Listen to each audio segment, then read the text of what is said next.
Rose at Pagong is live! Kaya kung ako ikaw at ikaw sila, mag-EDSA na tayo! EDSA! Kasama mong natatrap. Diego Bandido! Go Diego! Go Diego! Go Diego! EDSA! Itaas ang kamot sa mga angkol. Itaas ang kamot sa mga angkol. Bunalikol, bunalikol, bunalikol, bunalikol.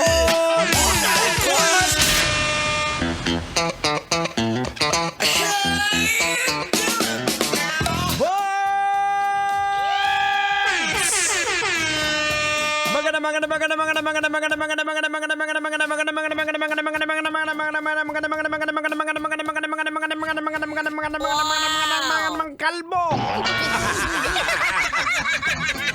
Check your love radio TikToks. Philippine Standard Time. It is now 31 minutes after 7 o'clock on a beautiful Thursday evening. And how are you doing out there? Hope you guys are having a great time. Siyempre, kasama pa rin po ang Tropang EDSA dito sa napakasayang programa. Pagkagat ng alas 5 hanggang alas 9. Kailangan pa bang i-memorize yan? Basic! EDSA na! Kasama mo siyempre ang Tropang EDSA na pinangungunahan ni... Henyo! Tender pero juicy pa rin kag nagarago mo.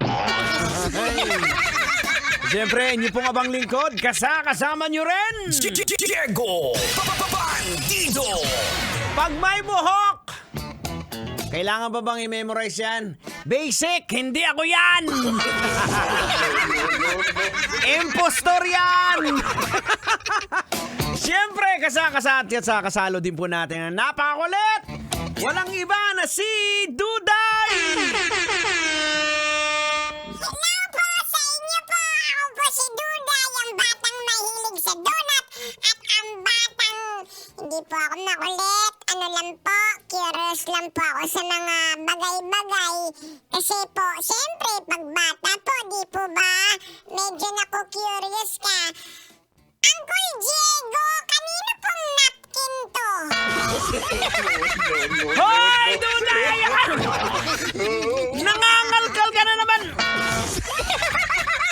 Huwag mong kalkalin yung bag na hindi sa'yo, okay? O manahimik ka dyan sa gilid. Bira naman tong batang to. O siya, ito na, Manong, Uncle Driver, Tang, pag-usapan na natin to. Tila naudlot ang katuparan ng wildest dreams ng fans ni Taylor Swift dahil sa ticket para sa kanyang concert. Oh no! Naging bato pa! Mahigit po 100 Pinoy fans ni Taylor ang na-scam at mahigit 15M raw ang natangay ng sospek! Oh no! Maluoy ka, Aragoy! Tang! Logican na natin to! Ay sige, banatan mo na, logican mo na para mahimasmasan sila! Logika na yan! Logika na yan! Alright mga kabisyo, logican na yan! Anong leksyon ang ating mapupulot? Anong aral ang ating madudukot? Boards! Basic. Ang mga taong gustong makamura, kadalasan ang nai-scam. Diba? Kadalasan kasi yung mga moves na para mapadali, para maka-discount, malaki doon ang makukuhang discount.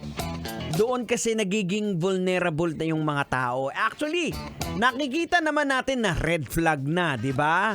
Pero dahil mas inisip natin na mas makakamura tayo, o go pa rin tayo, o edi balda. Di ba?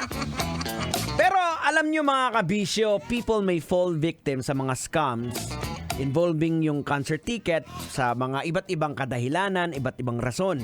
Isa po sa dahilan dyan ay yung desperation to attend. Yung kating-kati ka na maka-attend, yung excited ka, sobra-sobra, para makasama ka sa isang popular concert. Kuminsan nang o-overlook mo na yung mga warning signs. So, ine-exploit po ito ng mga scammer. Diba? Isa pang dahilan, yung urgency o yung FOMO na tinatawag. FOMO, ibig sabihin, fear of missing out. yung mga events with high demand or limited availability, ito pong maaring mag-create ng sense of urgency or fear of missing out. Sa ganitong sitwasyon, may mga tao pong willing to take the risk para lang makakuha ng ticket. At dyan tayo nadadali. Kitang-kita naman, di ba? Kakapanood mo ng idol mo, lahat ng tropa mo manunod, ikaw na lang walang ticket. Kaya anong ginawa, Tang? Ayun, binenta yung tangke ng gasol nila. Tapos nang bininta mo yung tangke ng gasol ninyo, na-scam ka pa. Ang bihira naman. Aragoy! Malooy ka! Oras pa natin mga 35 after 7 o'clock. Good evening, Metro Manila. Kailangan pa bang i-memorize yan? Love Radio. Basic!